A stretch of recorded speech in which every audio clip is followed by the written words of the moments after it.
both the Portable Equipment Registration Program and the Cargo Tank Vapor Recovery Program on the Enforcement Act. So before we begin, let's go over some housekeeping items. So participants will be muted during this workshop. If you have any comments or questions, feel free to submit them to us via the Q&A function. CARB staff will make sure to have every effort available possible to answer the questions as received. Also, cameras will be turned off for the public. However, CARB staff will have their cameras on when speaking. For your screen name, make sure your screen name is showing as your name. You can also provide your affiliation, such as community organizer, air district, or the company that you're working for, or etc. Please also note to use the naming convention of your first name, last name, and affiliation. Just for example, like mine is Tony Zhang -CARB. And if you need to rename yourself, you can do so by going to the top right side of your picture video, clicking the three dots, and hitting the function, clicking the area that says rename to change it. Next slide, please. So to ask questions during this webinar, you can use the Q&A function icon that's located at the bottom of the screen. And from there, you can type your question, which will be answered live during the webinar. And we will have sessions after each subject to allow about 10 minutes for each person, for the public to ask questions. If you're calling in from your phone, the process will be the same. And there should also be a Q&A icon at the bottom of your screen. Next slide, please. If we're unable to get your question during today's workshop, or if you would like to submit additional information after the workshop, please email us at edrulemaking@arb.ca.gov with your questions and comments, and we'll respond to you as soon as possible. Please note that this meeting will also be recorded, and the presentation material will be posted to the TEAMs Rulemaking page. Back to you, Justin. Thank you, Tony. Appreciate that. Next slide, please. All right, so our agenda for today is first I'm going to do a brief overview of the Enforcement Division, and then we'll summarize the potential modifications and the impacted regulations that we'll be talking about today. After that, I'll talk about next steps and resources you can obtain for further information. And at the end of the presentation, we'll open it up for questions. All right, next slide, please. Let's begin by talking about the Enforcement Division. Effective enforcement of CARB's regulations is a key element of California's success in reducing air pollution and fighting climate change. Enforcement of CARB's regulations deters noncompliance and ensures regulated entities that have not met the regulatory requirements are brought into compliance. Enforcement staff verify compliance by performing inspections and investigations, and when violations are discovered, CARB works with companies to bring them back into compliance. By ensuring regulated entities are in compliance, we help protect the environment and the health of California residents. Next slide, please.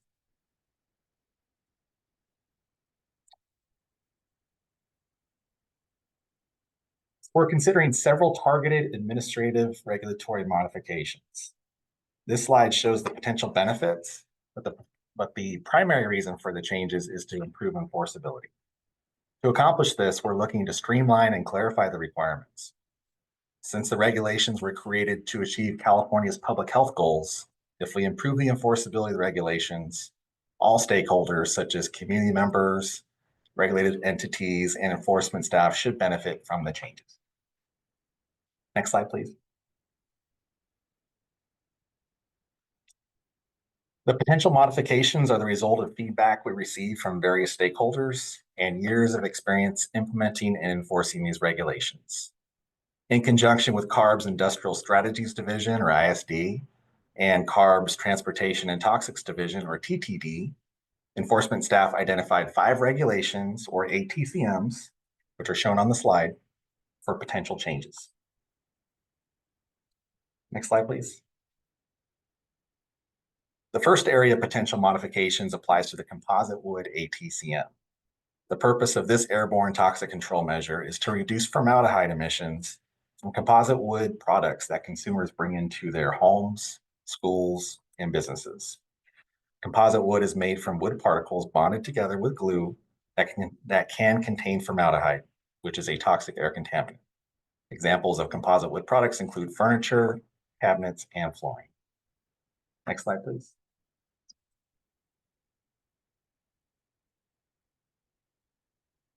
The potential modifications shown on this slide pertain to equivalence testing. Equivalence testing is required by the ATCM. When testing equipment is determined to be in equivalence, it can be used to verify composite wood products are compliant with the required emissions limits. The first potential modification is to change the equivalence testing ranges to match the US EPA's equivalence testing ranges. The federal regulations are newer than CARB's regulations, so this modification would simply align with them. Next is to add clarifying language to facilitate the availability of wood for testing for equivalence purposes. This modification would explicitly allow vendors to supply anyone doing comp wood equivalence testing with non-compliant products for test-only purposes. Next slide, please. Next are changes that pertain to statement of compliance information. First is to clarify that compliance information labeling on a finished good is to be in English. This is not currently specified in the existing regulation.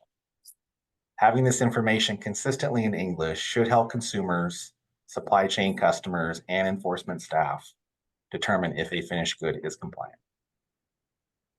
Next is to remove the barcode option for labeling compliance information on a finished good. A stamp, tag, or sticker would remain as options. This modification would align with existing federal law, which does not have a barcode labeling option and makes CARB consistent across industry. Lastly is to remove the bill of lading option for providing a statement of compliance. And let me explain. Currently, manufacturers, distributors, importers, and fabricators have the option of labeling the bill of lading or invoice with a statement of compliance. The proposed modification would eliminate the bill of lading option, and the statement of compliance would have to be on the invoice only. Having this information consistently on invoices only should help supply chain customers and enforcement staff more easily determine if a finished good is compliant. It should also reduce the amount of records needed for review by enforcement staff to determine compliance. Next slide, please. The next area of potential modifications applies to the reformulated gasoline regulations and the diesel fuel regulations. These regulations are a major part of California's smog control programs and are designed to reduce emissions from evaporation and consumption of gasoline and diesel fuel. Next slide, please. For these regulations, we're considering adding language to require final blend fuel samples be collected by fuel producers and importers and retained for CARB inspection. The modifications would be written similar to existing federal regulations regarding refinery sample retention and would clarify that fuel samples be retained for 30 days. The modifications would also be consistent with retained sample agreements with importers and producers implemented in 2021 that require regulated parties to arrange to have samples collected and held for 30 days for CARB. Enforcement staff believes the changes would be beneficial, primarily because the amount of time inspectors would be on site could be reduced. Currently, inspections can take a full day at many refineries. With the modifications, we estimate CARB inspections may be reduced to 1 hour. This would also help reduce the amount of time that refineries may need to have someone accompany CARB inspectors during their inspections. Next slide, please. The next area of potential modifications applies to the cargo handling equipment regulation. The purpose of this regulation is to reduce diesel particulate matter and oxides of nitrogen for mobile cargo handling equipment that operate in California ports and intermodal rail yards. Mobile cargo handling equipment is any motorized vehicle used to handle cargo or perform routine maintenance activities at ports or intermodal rail yards, and equipment includes yard trucks, container handlers, and forklifts. Next slide, please.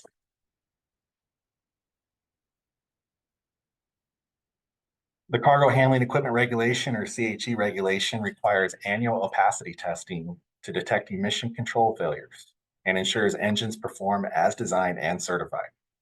The regulation also establishes work practice requirements for annual opacity monitoring and requires maintenance to repair failures. Our first potential modification is to streamline and clarify the annual smoke opacity testing requirements. To do this, we'd revise the language to better clarify existing requirements and better align with online resources and industry standards. Next slide, please. Other potential changes to the regulation involve removing expired phase-in period language, removing language that would be duplicative with the revised opacity testing language, and replacing references from truck and vehicle to CH. Next slide, please.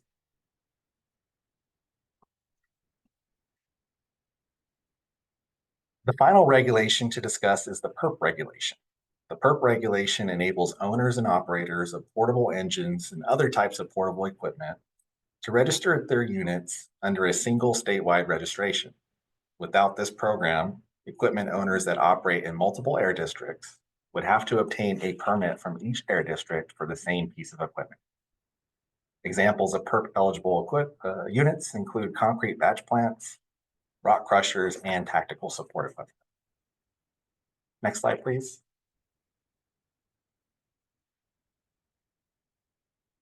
The first potential modification is to add a definition for turbine. Turbine is referenced in the existing PERP regulation under the tactical support equipment definition. However, turbine is not specifically defined. CARB would define turbine in a way that is consistent with existing regulatory definitions, and adding a definition for turbine would provide clarity to enforcement staff and stakeholders. The next potential modification is to add a notification provision for PERP registered units operating within 1,000 feet of a school. This is already required per the Health and Safety Code, so this would not be a new requirement. This provision requires the local air district to notify schools of sources of hazardous air emissions. The notification occurs prior to the air district approving a permit. This allows time for the public to provide input. This modification would help call attention to existing law and is intended to help inform PERP registrants. Next slide, please. The next potential modification is to align tactical support equipment annual reporting to 1-year registration instead of annual reporting with 3-year registration. Tactical support equipment is essentially military-related equipment that uses a portable engine. Examples include internal combustion engines associated with portable generators, aircraft start carts, and lighting carts. This modification should help streamline the requirements and help reduce confusion to military compliance personnel. Next slide, please.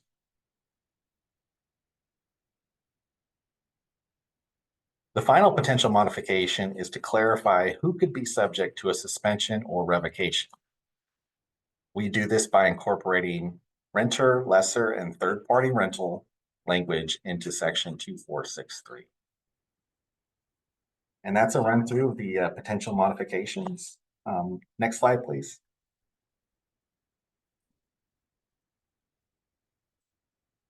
Moving on and looking ahead, what are the next steps? First, and most importantly, we want to hear from you. This slide presentation and the potential regulation text are posted on our webpage for your review. If you'd like to provide feedback regarding any of the modifications, please submit your information to us via our email address, which is edrulemaking@arb.ca.gov. You're welcome to provide comments and questions to us at any time, but we're requesting you provide this feedback as soon as possible by January 3rd, 2025. This initial feedback will help us decide on our approach moving forward as soon as possible. Next slide, please. After we receive and review the feedback, assuming we continue with the rulemaking, we'll draft a timeline for developing a 45-day package. And after that, we'll begin drafting the staff report and so on if we do continue with the rulemaking. Next slide, please. How can you stay informed and keep up to date? Probably the best way will be to check our TEAMs Rulemaking webpage. Here you'll be able to access information and material related to this workshop and any future meetings. And as a reminder, again, submit your feedback to edrulemaking@arb.ca.gov. Next slide, please. And on this slide, we have some links that you can access if you download this presentation. Obviously, if you click on these links, they'll take you to a program where you can learn some more. And that concludes our presentation. Next slide, please. So at this time, we'll go ahead and open it up for Q&A. We have several CARB staff available here today from various programs related to these regulations, and they're here available to help answer any questions you might have. During the Q&A, we're going to try to format it in a way where we present it in the order that we discuss the regulations. So for example, we'll start with comp wood, and we'll do up to 10 minutes of Q&A for comp wood, and then we'll move on to the fuels modifications and so on. If you want to ask a question or submit a comment, please send it to us using the Q&A feature on your screen. Please identify the regulation at the beginning of your question or comment. That way we can more quickly refer it to the appropriate panelist. All right, so we'll go ahead and start 10 minutes and see if we have any questions. All right. Hi, good morning, everyone. My name's Shannon Downey. I'm a manager at CARB that's overseeing this potential rulemaking. Before we jump into comp wood, because I'm not seeing any comp wood questions yet, I just wanted to address, there's a couple kind of general questions that I'll address. As Justin mentioned, we're only taking questions today through the Q&A. There's a bunch of different regulations, so it's helpful for us to stay organized and make sure we know which question is for which piece and which regulation. So if you can indicate that in your question, we can make sure that that question gets answered during the appropriate Q&A piece. And then for the questions that are coming in about links and websites, the slides are on the website. I'm not sure if we can put the website out there, but in a chat. But we do have, it is on the TEAMs enforcement website. They are hyperlinked in the presentation, and that is on CARB's enforcement website. So I'm scrolling through here. I'm not seeing any comp wood questions yet.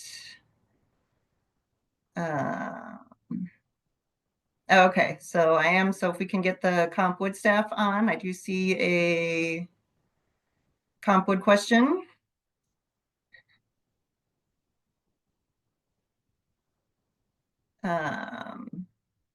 So the question is, can you please review the testing requirements for composite wood?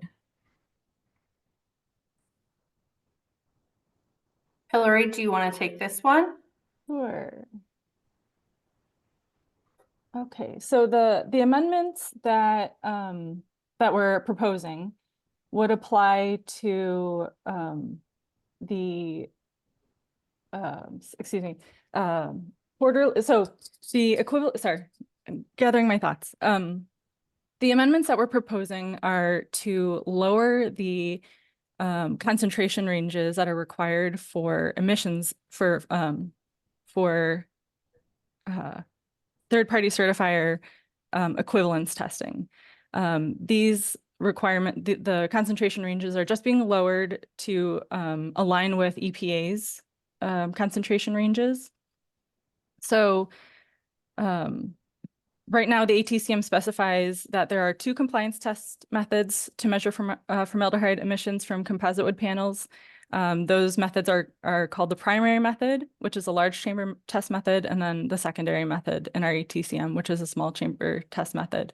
So currently, third-party certifiers and contract laboratories to third-party certifiers that use the secondary method must demonstrate annually that formaldehyde concentrations measured with the secondary method, so the small chamber method, are equivalent to formaldehyde concentrations measured with the primary method. And then to perform equivalence testing, 5 sets of samples in at least 2 of the following formaldehyde concentration ranges are tested. So that's either the lower concentration range, which is less than or equal to 0.05 parts per million, the intermediate range, which is greater than 0.05 parts per million to less than or equal to 0.15 parts per million, or the upper range, which is greater than 0.15 parts per million. So then if the primary and the secondary method results meet the conditions specified in our ATCM, the secondary method is considered equivalent to the primary method. I hope that answers the question. All right, we have another CompWood question that is asking if, excuse me, does CARB intend to make other updates to the ATCM 93120 for test method versions that have been revised and for the NAF ULEF approvals? Do we intend to revise the procedures in the ATCM? Thank you for that comment, Chris. We don't have plans to do that right now, but we will consider that.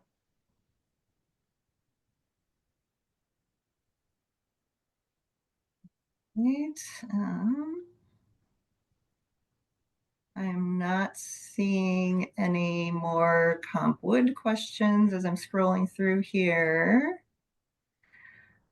And of course, if you think of something later, if you want to ask something after this, this is not your only opportunity to ask questions for this piece or any piece of the reg. You can submit it via the email, or if you put it in the chat and we don't get to it, we'll definitely get back to you. But I think, oh, one more just popped in. Does the composite wood program affect end buyers or just manufacturers and retailers?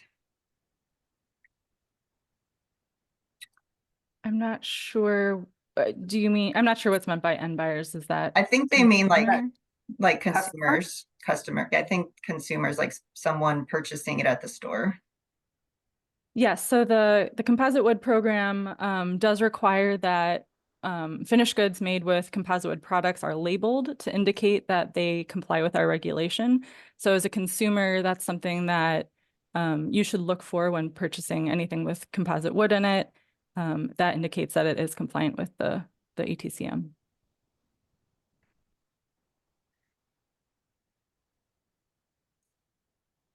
All right.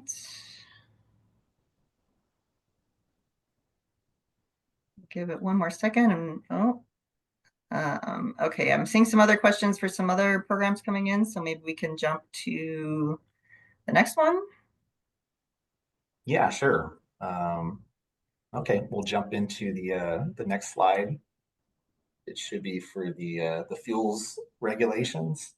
Sure. Okay, let me scroll back to the top here and make sure I've got everybody. So we've got a couple questions. I'm going to start with one of the earlier ones that there are questions about renewable diesel. So someone had commented that renewable diesel should be exempt from these requirements. So hello, everybody. My name is Juan Osornio. I am the manager of the fuels enforcement section here at CARB. Some of you asking the questions here are very familiar with me and my staff, so I will be very happy to answer your questions.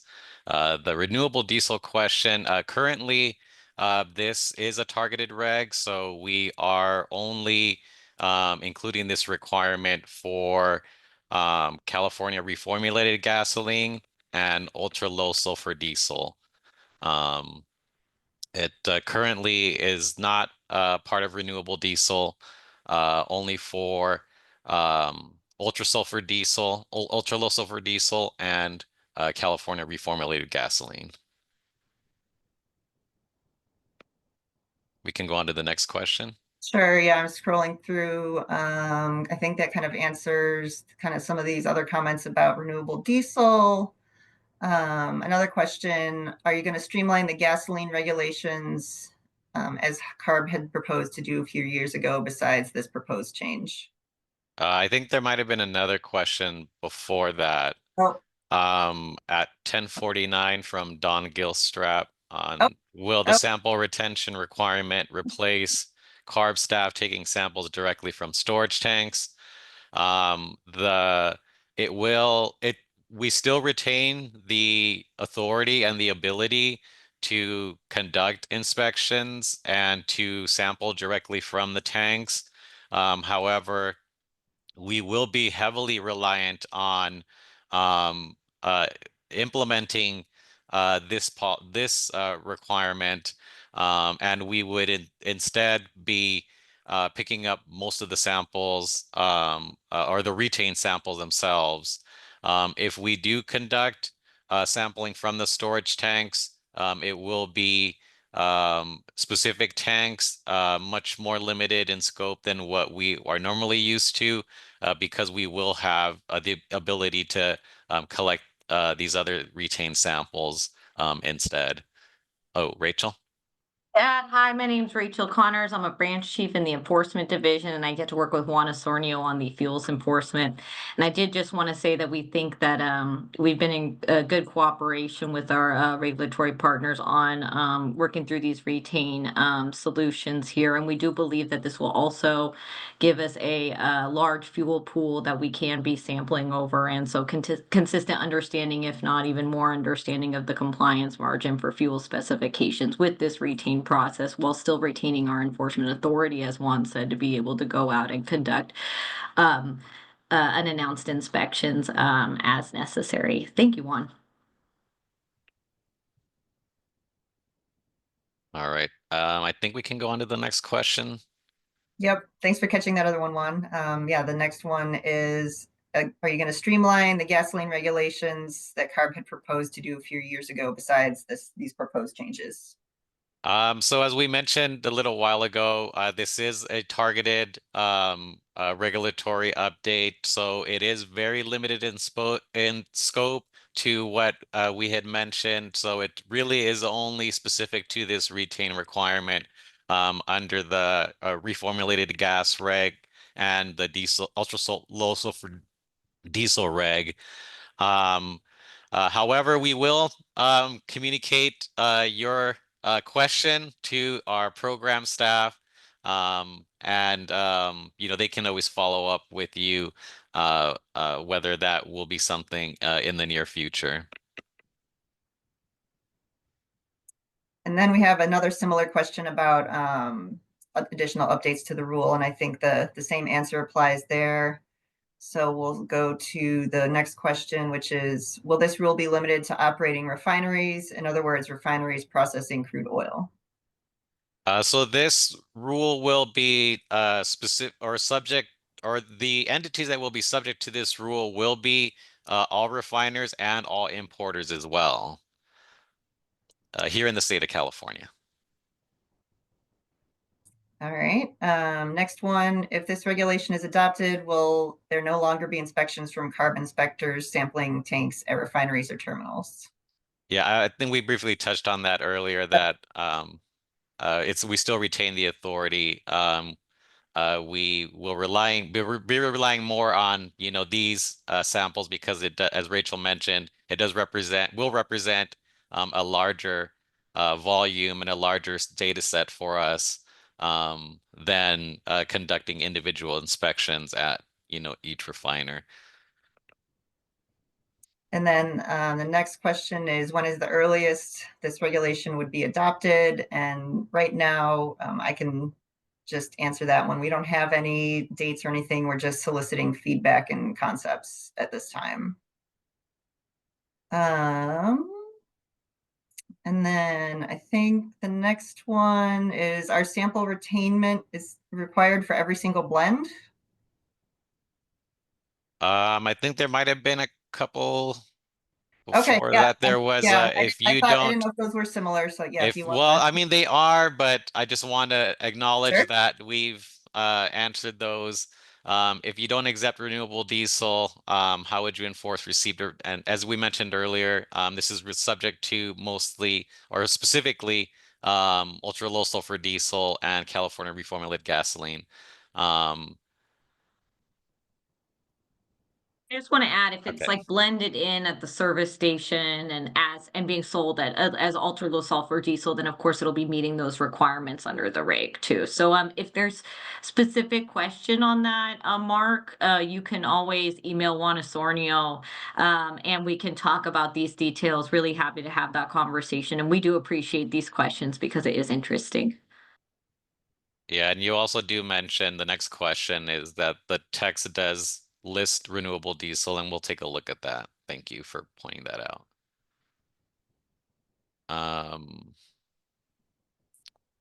And then the last question, it looks like, oh no, there was the one that you mentioned, Shannon, our sample retain requirement for every single blend. This is similar to what there shouldn't be any different in terms of what you may already be doing as part of your compliance options and your compliance, ensuring that you are complying with our regulation. So it would apply to every blend that you produce at the refiner and or the blend that is imported in via import facility.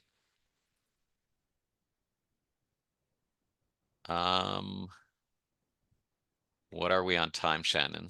We've got about 2 minutes left, so I think we've got maybe time for those last two there. Then we can move on to the next section.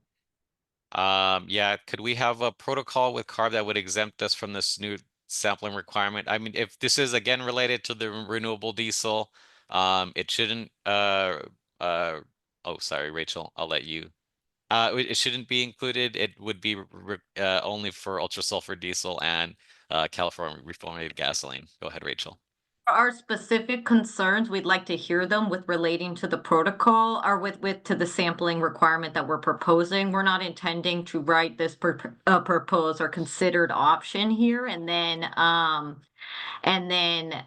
be looking to have a whole bunch of cases where we wouldn't be looking for this as the compliance target, but we're definitely looking at this stage to hear those concerns and what we see as the barriers for implementing this together. As respect to other protocols, including marine import protocols, all of the fuels protocols, we would go ahead and take a look at that and call you all or let you know that they would be rescinded and replaced by the regulatory text. The protocols are written alongside the reg, and so if they're not applicable, the reg is the regulation is the overriding rule that we'd follow. And Juan, I don't know if you wanted to clarify anything that I said there. No, that was what I was gonna say, that we don't see this as or want this to be any type of duplication of effort. If there is a similar requirement that we already have, in one of our protocols, this would supersede that, and yes, we would go back and update those protocols with each of the members. All right, I'm going to jump in real quick. We appreciate the questions related to the fuels regulations, but we want to go ahead and keep it moving along. So can we go to the next slide, please? All right, so if you have any questions or comments related to the cargo handling equipment potential modifications, you can go ahead and put those in your Q&A. And just if we didn't get to your the rest of your fuels questions, as a reminder, you can still submit them via email, and we will definitely continue to answer and talk to you about any of those questions and concerns.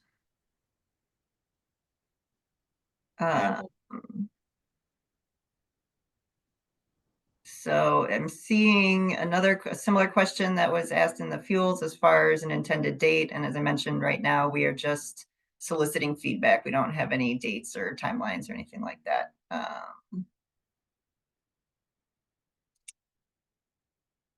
don't know if I'm not seeing any other cargo handling questions. So I'll give it, we can give it like a little bit, 30 more seconds. And if someone wants to pop in, but otherwise we can move on. There are a few PERC questions in here, so we can move on to PERP. And again, if you have other questions, this is not the only time to submit those, so feel free to reach out to us. Okay, you want to go ahead and move to the next slide, please? Yeah, I think we can move on. Okay. So we've got a couple questions from earlier. One is there an ATCM for stationary generators? Yes, there is. It's can be found easily on our website. I just looked at it. If you do a search for CARB plus stationary ATCM, or perhaps we can provide it for you after. Okay, and then the next question is, what does turbine mean? Turbine or turbine, as we're defining it, it's shown in our proposed language. We're adding it to be consistent with the tactical support equipment TSC definition that references it, and to be consistent with its definition in health and safety code. Yeah, thanks, Diane. And my name's Kelly Weatherford. I manage the portable equipment registration program. And the turbine that we have defined, it's as we've put in the possible potential amendments here. It means an internal combustion engine with operating characteristics significantly similar to the theoretical Brayton cycle, and operates on fuels including natural gas, renewable natural gas, liquid petroleum gas, LPG, propane, compressed natural gas, CNG. So just a little further explanation as to what we're describing with turbines. Thank you. All right, and then another PERP question, does the new definition only apply to TSC turbines, or are they opening it to all owned portable turbines? Okay, at this point, it's just like I said earlier, to be consistent with the TSE definition, and so it isn't a new category for anything other than TSE, because a lot of these are going to be stationary in nature, so that would make it ineligible for PERP. So it is for TSE at this point. Okay, we've got another kind of more comment here on this one. The addition of renter, lessor, third-party rental is too vague. As a rental company, as long as we have provided a rental agreement and we provide a copy of the PERP, that is where our obligation ends. Our terms and conditions very specifically put the responsibility on the renter to abide by applicable PERP and air district regulations. Okay, that one, we added the renter and lessor and third-party rental to further clarify who are the responsible, or who are the other representatives of the registration holder. But generally, but ultimately, the registration holder is responsible for compliance. I believe the question alluded to the rental, third-party rental or renter getting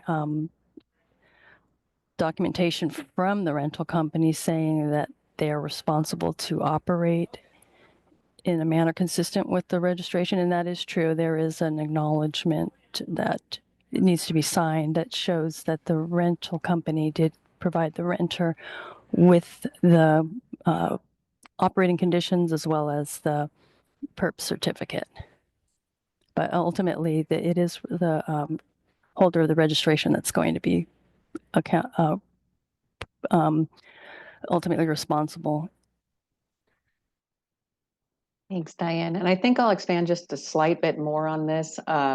With the term licensee in that provision that currently exists, licensee actually does expand to renter, third-party, lessor. Usually from what we've seen in the program, these type of units and these rental agreements go to business owners or contractors who are licensees, and this is just more of a clarification on what that term licensee captures. So there's no new obligation with adding these terms or new requirements on the rental companies. This is merely just a clarification of that term in the existing provision. Thank you. All right, and then there's a similar question. So I think you've mostly addressed it, but I'll just read it, and that way if there's anything else you want to add. Why would the owner be responsible for perp usage of a rental or lease if the operations are done by the operator? Would the owner have to verify how the operator plans to operate and understand if the planned district requires a permit instead?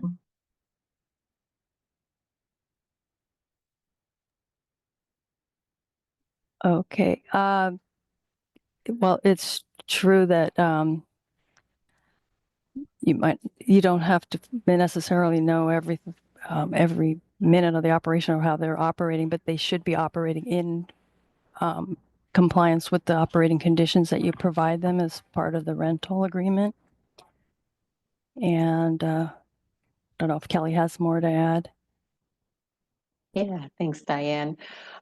So I think if there's operation occurring and if a district were to go out and notice there was something not in compliance with that operation and they report that to that renter or even the rental company, there does need to be action that's taken to correct the situation to bring it back into compliance. Therefore, there is some interaction there, and if the local air district does require, say, a stationary permit because a piece of equipment has been operating, say, 18 months, there does need to be action taken on that because that equipment is no longer operating within the bounds of the PERP registration. Hopefully that answers that question. Okay, then we have, does CARB enforce against sellers of engines when operations are non-compliant? That any issues of non-compliance would be addressed by the district.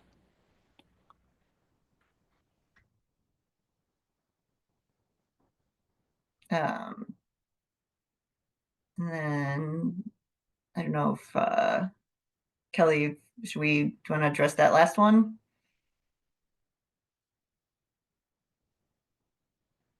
Or have you already, I think you've already kind of addressed that, right?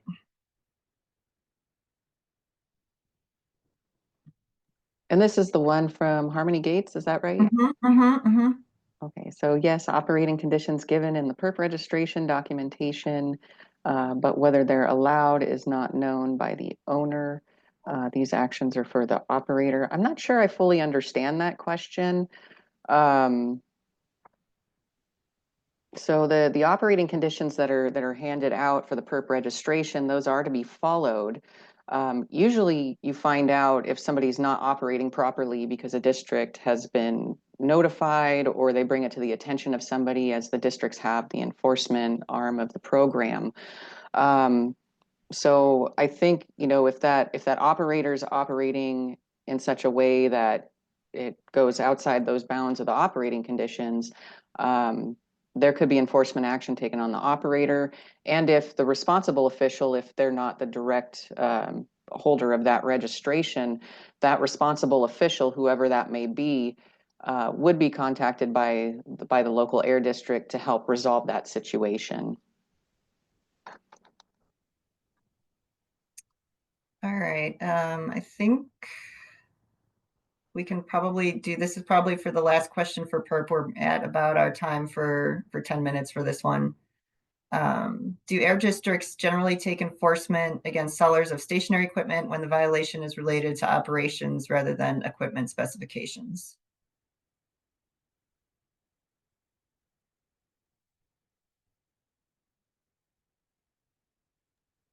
We're talking about stationary equipment. If we're talking about stationary equipment, that falls outside of the regulation for PERP and also the ATCM. That would be a stationary ATCM or local air district type of question. That's outside of the scope of what this is. All right, sounds good. All right. Not seeing anything else related to PERP.